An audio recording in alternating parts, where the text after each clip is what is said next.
Hydro-Quebec (HQ) is a public utility that manages the generation, transmission and distribution of electricity in Quebec, Canada, but it finds itself in a position of generating more power than its customers need. An article from Le Journal de Québec, Eric Martel, president and CEO of HQ, relates how HQ is facing a death spiral for electricity consumption. Power consumption by customers in the province has been stagnating since 2007, as customers are adding more and more solar panels. At the same time, HQ has been building more dams and transformers and running more lines. As HQ builds more capacity and prices rise, its customers are turning to self-serving renewables, which reduce their dependence on HQ even further. HQ already provides electricity at extremely low rates compared to companies like Southern California Edison, SCE, for example, where prices have recently been announced as a fixed rate of $0.0319, $0.0394 Canadian dollars per kilowatt-hour for crypto miners, compared to its general, tiered rates of 17 cents to 35 cents.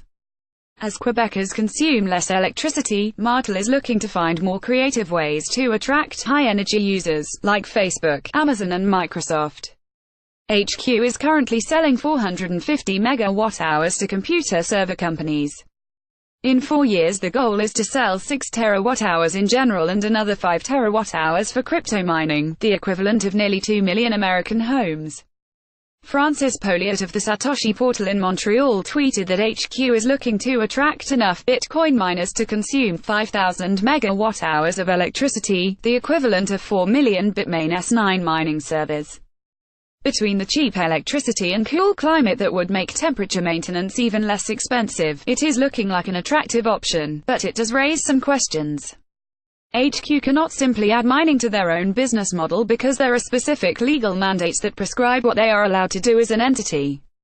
And what about taxes? Canada has a relatively high tax rate for individuals, from 15 to 35%.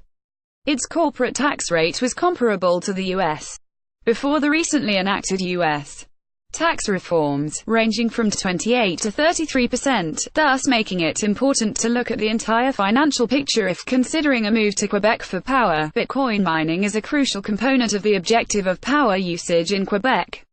Poliot told Bitcoin magazine, "I see Quebec as the El Dorado of this new gold rush, and many people at top levels are excited about being at the forefront of this new usage of our resources. I envision a massive transfer of hash rate to Canada, and the campaigns already taking place to lure companies are seeing a lot of excitement." He said that there are already initiatives in the works for strategic partnerships with farmers to make use of waste heat generated by mining to heat their greenhouses. These partnerships may see results as early as next winter. Montreal is going to become a hub for experimentation in the recycling of waste heat, he added. Canada has already become an attractive option for some companies, as seen by the recent announcement from Hut 8 and Bitfury. This could also be a solution for many companies in China that the government seems to be pushing to shut down. HQ appears to be making some forward-looking steps to address this very unusual problem.